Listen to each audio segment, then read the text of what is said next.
Magbabakasyon po kami sa Batangas. Pasakay na po kami ng ferry boat. Good morning po sa inyong lahat mga kasinggo. Welcome sa aming staycation dito sa... Nandito na po kami sa ferry boat going to Masasa Destination sa Batangas. Staycation po kami na within 3 days to be by San and by okay. Baka yung mga sunod namin ng amin. Good morning po sa lahat mga kasinggo. Kumusta po lahat? Kami ay magpapahinga muna habang bakasyon o sa clip. Kaya hindi namin doon yung 2 days 2 nights masasakit sa Batangas. Kaya punta ko kayo dito. Malaki na ako yung dito. Mga Perez. Tingnan nyo yung Perez dito. Ito yung Perez dito. Nakita nyo. Dalawang klase. Ito isang bangka lang na malaki. Ito Montenegro Shipping Lines. Mga malaki naman siya. Almost 80. Sanda na pasahero din ang laman nito. Kaya gusto nyo magbakasyon, punta kayo dito. Ang beer accommodated naman po yung taga port dyan sa Anilao. Hello. Nalayan na po kami. Pupunta na Masasa.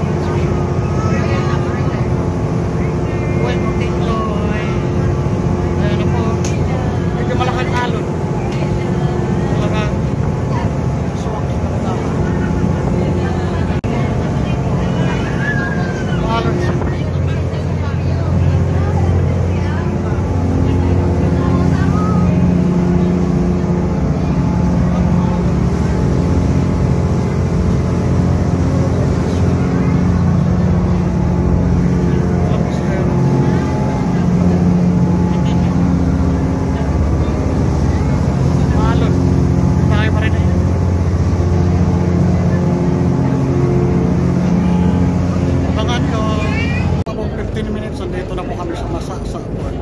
Manila to Masasa 15 minutes ang biyahe.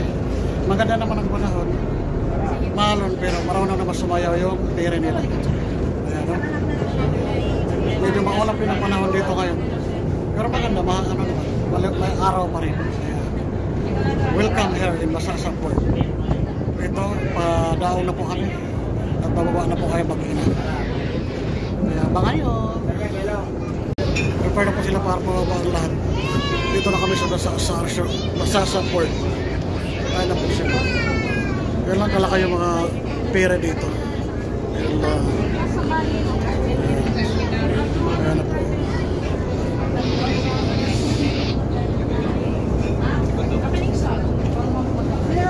na po. Pababa na po kami. Maliit lang siya, kaso okay naman ang biyahe. Medyo safe naman kahit sabihin mo nagsayo-sayo yung dagat. Ito na mga anak ko, game na game oh. Sana yan sa dalaan. Kahit sumasayo pa yung dagat ay game na game yan. Walang atrasan oh, di ba? Game na beep ka ba? Okay ka ba? Walang hilo. Ito, pababa na po. Pababa na po kami. Ayan, pababa na po kami. Welcome. Support of Masasa. Ayan na po. Napakalinis ang tubig. Ayan na po kami. Palabas na. Ayan na po. Ganyan ang kalaki yung sasakyan namin ha. Pero, ayan na po yung mag-inako. Ayan na. 15 minutes lang. Darating na kayo dito. Ganyan lang kalaki. Ayan. Hindi naman kami puno. Pero at least solid naman ang biyahe. Pagkatapos, sasakay naman daw kami ng tricycle going sa accommodation na ano pangalan? Masasa Beach. Punta kami sa accommodation na namin. Kaya welcome. Kaya dito magpalista daw sa tourism para register yung sino pumunta dito sa Masasa Resort. Yan po yung lang. Kailangan registered siya. So, pasok na doon para magpa-register tayo na nakarating tayo dito. So, pasok anak, palista ka na doon. Oh, welcome daw. Maglalag po daw ang lahat bago kapunta sa Magandang umaga po sa inyong lahat. Good morning. So lahat pala dito ng bumibisita maglalag for registration. Ito yung Tingley Port pala to. Dito sa Masasa. Batangas, ha? Yan. Yan, yan lang. Yan lang sinasakyan namin. Maliit lang, no? Pero bira accommodated naman. Magandang panahon, mainit. Yan ang sakyan daw, mga prostitute. Yan. Accommodated naman sila dito. Magandang panahon. Kaso, maalon. Pero kaya naman dalhin na. Kaya masakyan na yan. Sumasayaw, pero kaya naman isayaw din ng bangka. Kaya, good luck sa amin dito. Diba? Makulimlim ang panahon, no? Makulimlim, wala namang ulan. Mainit din, diba? Ang ganda ng dagat dito, napakalinis mga kasing. Kaya bisita po kayo dito. Ito sa inyong ayuda. Kasi, ano, first timer kami dito. Ma-vlog ko yun pag hindi magtitinok. Oo. Kaya ngayon, dito na po kami. Sasakay na po kami punta doon sa nirentahan namin resort. Oo. Salamat naman sa inyo. Napakamatulungin talaga ng mga tao dito. Hindi kami pinabayaan. Ito yung mga tricycle dito. Andun si Sir, natulungan kami. Salamat! Dito na po kami. Beda mo dito itong mga tao dito. Ganda naglugar nila ito. Napaka-fresh. Simple lang pa mo.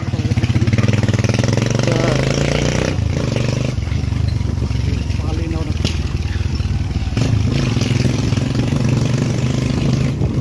Taksigal na kami. Tarap po na ano.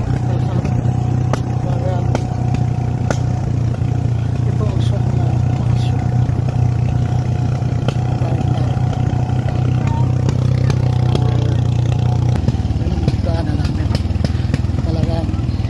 Ito yung adventure. Tingnan mo na magkalasada. Ang tarik. Ito. Ang tarik ng kalasada. Adventure. Ito yung makasap mo. Adventure. Ganda-ganda. Ganda po yan. Kita po yung dagat dito. Ang ganda. Na kami sa transit house namin. Nakaluto na kami ng fresh na mga shells. Ayan po. Fresh na fresh talaga siya. Galing sa dagat. Ayan. Talagang hindi siya nalagyan ng hila. Mix ito. Nakabili kami ng fresh na isda. Tulingan po. Ayun. Ginawa namin paksiw. Talagang umiilaw pa ang mata nito. Mura dito ang mga seafood. Napakamura ng bilihin dito. Basta marunong ka lang magluto. Pero pag di ka marunong magluto, may mga restaurant naman po dito. Kaya hindi na ba kayo magugutom pag kayo mapunta dito sa Masasa Beach. Dito sa Batangas, Tingloy. Papaya. Sabi mo. Andito na po. Papaya. Ready to eat na po. Ayan. Lahat namin, niluluto lang namin yan. Kaya magsipag lang kayo magluto, napakasarap. Abangan niyo bukas yung mga gawin namin lulutuin. Bali. Lulutuin na